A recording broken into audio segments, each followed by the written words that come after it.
ಯಾವುದೋ ಒಂದು ಚಿಕ್ಕ ವಿಷಯಕ್ಕೆ ಅಪ್ಪ ಅಮ್ಮನ ಜೊತೆ ಜಗಳ ಆಡಿ ಬಾಯಿಗೆ ಬಂದಂಗೆಲ್ಲ ಮಾತಾಡಿ ಬೆಂಗಳೂರಿಗೆ ಬಂದೆ. ತುಂಬಾ ತಿಂಗಳು ಅವ್ರ ಜೊತೆ ಮಾತಾಡೋದನ್ನೇ ಬಿಟ್ಬಿಟ್ಟೆ. ಬಟ್ ನಾನು ಅಷ್ಟೆಲ್ಲ ಮಾಡಿದ್ರು ಇವತ್ತು ಅಮ್ಮ ದಿನಕ್ಕೊಂದ್ಸರಿ ಕಾಲ್ ಮಾಡಿ ಊಟ ಆಯ್ತಾ ಅಂತ ಕೇಳ್ತಾರೆ. ಅಪ್ಪ ಡೈರೆಕ್ಟ್ ಆಗಿ ಮಾತಾಡಿಲ್ಲ ಅಂದ್ರೂ ಅಮ್ಮನ ಮೂಲಕ ಅವನಿಗೆ ಖರ್ಚಿಗೆ ಏನಾದ್ರು ದುಡ್ಡು ಬೇಕಾ ಅಂತ ವಿಚಾರಿಸ್ತಾರೆ. ನಾನು ಒಬ್ನೇ ಇಲ್ಲಿ ಕಷ್ಟ ಪಡುವಾಗ ನಾನು ಮಾಡಿದ ತಪ್ಪ ಅರ್ಥ ಆಯ್ತು. ತುಂಬಾ ಬೇಜಾರಾಗುತ್ತೆ. ಅವರಿಗೆ ತುಂಬಾನೇ ಹರ್ಟ್ ಮಾಡಿದ್ದೀನಿ ಅಂಡ್ ಅವ್ರು ನನ್ನನ್ನ ಯಾವತ್ತೂ ಕ್ಷಮಿಸಲ್ಲ ಅನ್ಸುತ್ತೆ. ಯೂಶಲಿ ನಮ್ಮ ಟೀನೇಜ್ ಅಲ್ಲಿ ಎಲ್ಲರೂ ಈ ತಪ್ಪು ಮಾಡಿರ್ತೀವಿ. ಅಪ್ಪ ಅಮ್ಮ ನಮಗೆ ಬೈಯೋದೆ ನಮ್ಮ ಒಳ್ಳೇದಕ್ಕೆ ಅಂತ ಅರ್ಥ ಆಗೋದಕ್ಕೆ ತುಂಬಾ ಟೈಮ್ ಆಗೋಗಿರುತ್ತೆ. ಅಂಡ್ ಈ ಮಧ್ಯ ಒಂದು ಚಿಕ್ಕ ಗ್ಯಾಪ್ ಕೂಡ ಕ್ರಿಯೇಟ್ ಆಗೋಗಿರುತ್ತೆ. ಅವ್ರಿಗೆ ನೀವು ಏನ್ ಮಾಡ್ತಿದ್ದೀರಾ ಅನ್ನೋದಕ್ಕಿಂತ ನೀವು ತುಂಬಾ ಮುಖ್ಯ ಆಗಿರ್ತೀರಾ. ನೀವು ಅವ್ರನ್ನ ಎಷ್ಟೇ ಹರ್ಟ್ ಮಾಡಿದ್ರು ಅವ್ರು ನಿಮ್ಮನ್ನ ಅಷ್ಟೇ ಕೇರ್ ಮಾಡ್ತಾರೆ.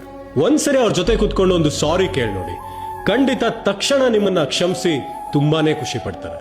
ಬಿಕಾಸ್ ತಪ್ಪನ್ನ ಎಲ್ಲರೂ ಮಾಡ್ತೇವೆ, ಬಟ್ ಅದನ್ನ ತಿದ್ಕೊಂಡು ಸರಿ ಮಾಡ್ಕೊಳ್ಳೋದೇನೆ ನಮ್ಮ ನಿಜವಾದ ಕ್ಯಾರೆಕ್ಟರ್ ಆಗಿರುತ್ತೆ.